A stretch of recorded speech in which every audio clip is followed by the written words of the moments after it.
My name's Arthur Schultz and I'm a follower of Jesus. I've been a follower of Jesus all my life. I can remember my first Sunday school lesson when I was about 5.5. It was all about Jesus' suffering and death on the cross. And I walked out of there, I'm saved. It made perfect sense to me straight away. But what I also want to talk about today is that two near-death experiences that I've had in my life. The first one was that I was about 27 and I'd gone to Canberra and got a job with Thies Brothers, who were earth-moving contractors. They built a lot of the Snowy Mountain scheme. And I was given an old front-end loader to drive.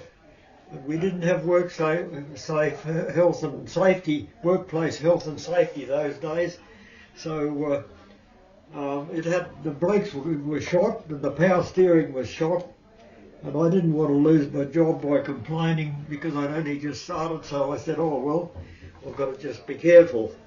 Yeah, that went all right for quite a while, and until one of the jobs, the early jobs I had to do was dig the excavation for the mint in Canberra, and we didn't have excavators so you could dig a nice square hole like that. So we dug it like a dam, It was all loaded onto trucks and carted out until eventually it got down that far that the trucks couldn't even travel up the slope anymore.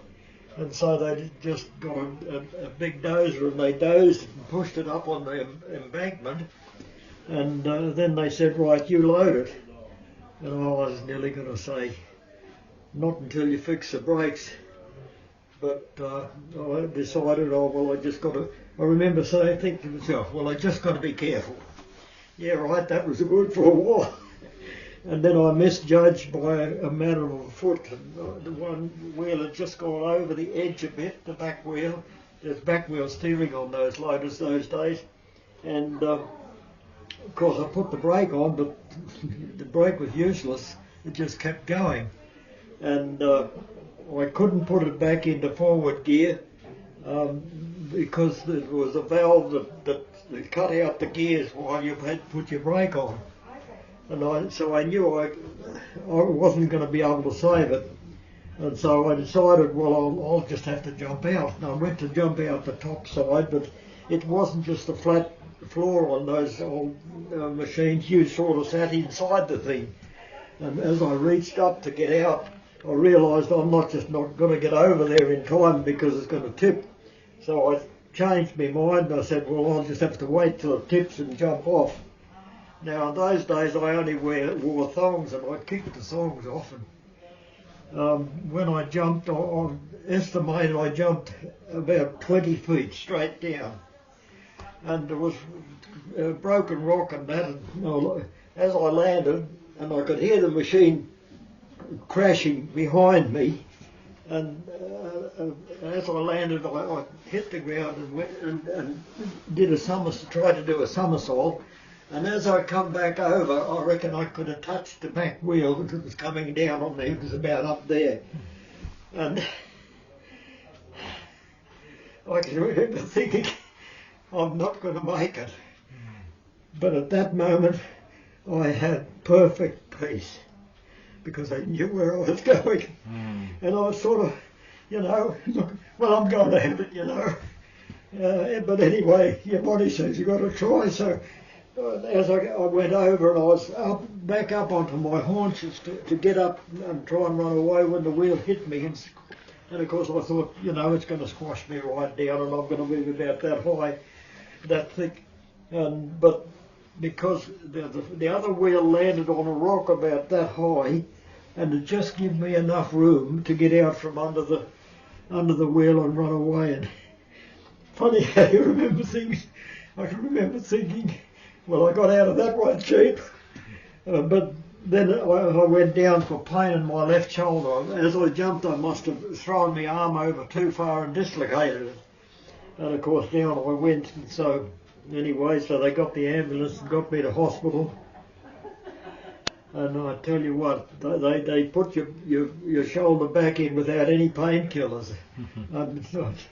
Just as well you don't know what's going to happen because it's cruel. But anyway, they put the shoulder back in. I had a gash across the leg a bit, and I had 4 stitches in that. That's all I had. My back was damaged a bit from the bolts on the wheel. So they put after they put my shoulder back in, they didn't have a room for me. The hospital was that full. I was put out on the eastern side on the balcony, and they give me a sleeping injection, and so I just slept all night. I just went to. It must have been 4 o'clock in the afternoon when this happened. So I just went to sleep, and I slept peacefully all night. And I woke up next morning just as the sun's getting up, and that was the first time I really had time to think about what had happened. And I just lying there on my own, just me and God, was a wonderful experience to realise how great God is that He gave me another chance. And I can remember thinking to myself, well, God must have some work for me to do yet.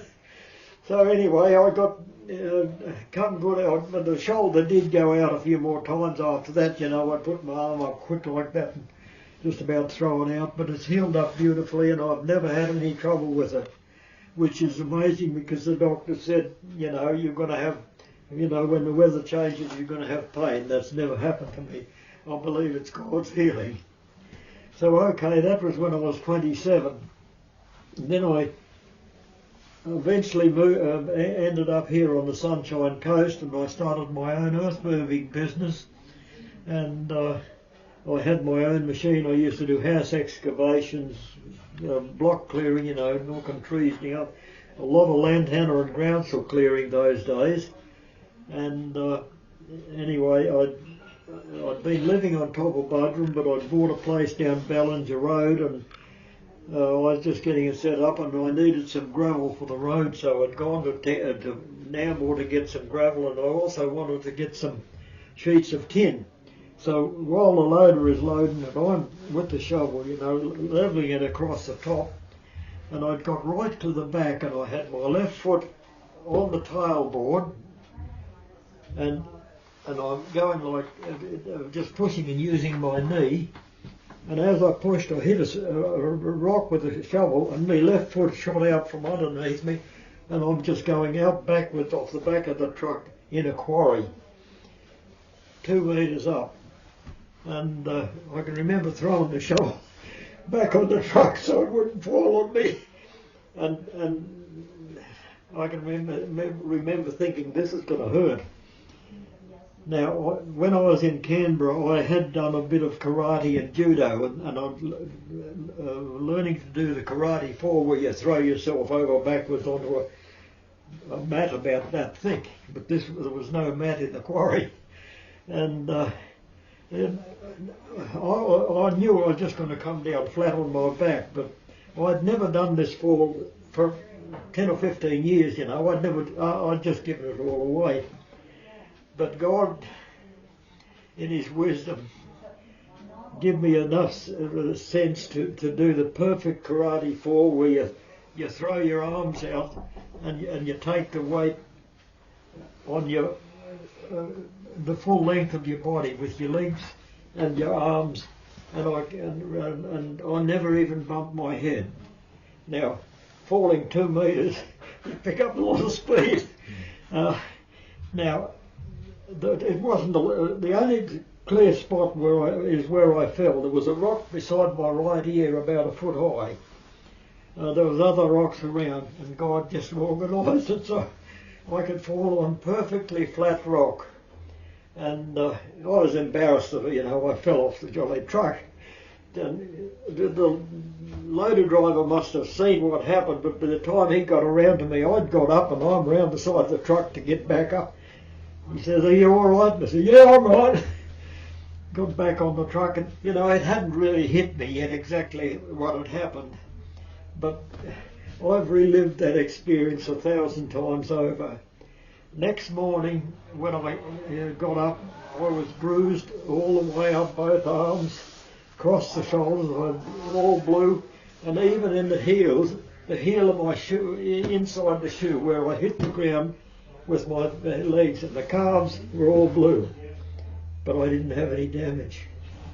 And I've lived that experience 1,000 times. That how I could fall 2 metres and not even hit my head. Talk about protecting angels. Now that's 2 experiences, but they're the 2 main ones I want to talk about. But each one of these brought me closer to trusting in God for everything. And I don't have a worry in the world, because if I have a worry or concern, I pray to the Lord and say, right, it's in your hands, because he's the great healer. He paid the price for my sin and set me free, and now I can just go to him with everything and he'll fix it. And he does.